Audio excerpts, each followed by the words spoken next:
papa, je l'aime. Et j'en parle pas souvent, mais j'aurai l'occasion d'en parler plus. C'est beaucoup de lui dont il s'agit dans cette table ronde.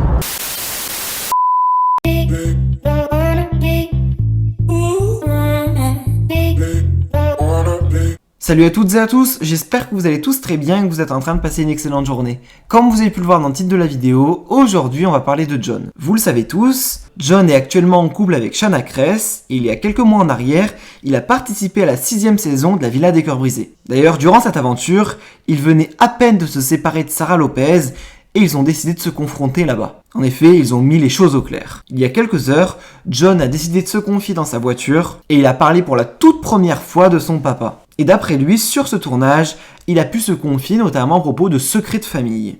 Je vous laisse sans plus attendre avec toutes ces explications et n'hésitez surtout pas à réagir en commentaire.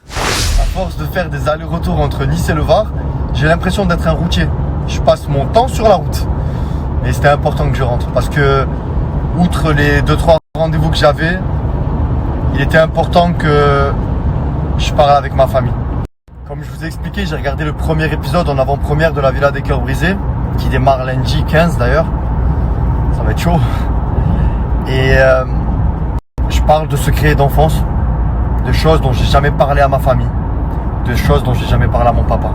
Et quel que soit en fait le passé, quel que soit le vécu, les erreurs, ben mon papa ça reste mon papa. Et mon papa je l'aime. Et j'en parle pas souvent mais j'aurai l'occasion d'en parler plus.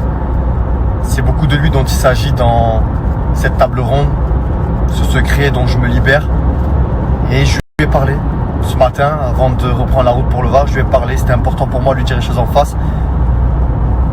Et ça fait du bien, putain, ça fait du bien.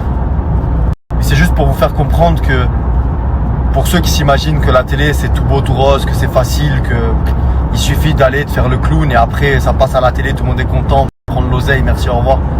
C'est pas ça la télé.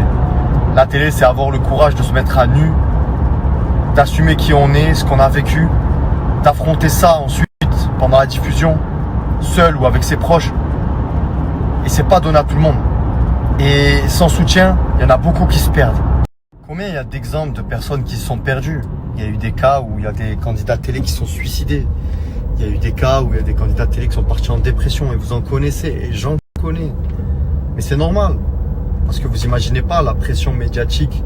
Et après, c'est un choix. Bien sûr, on se plaint pas. C'est normal, ça va avec.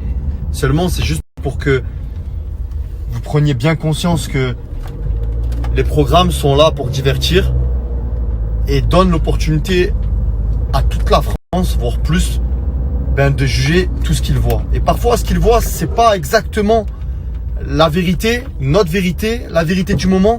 Et c'est tout ça qu'il faut accepter, c'est tout ça qu'il faut assumer.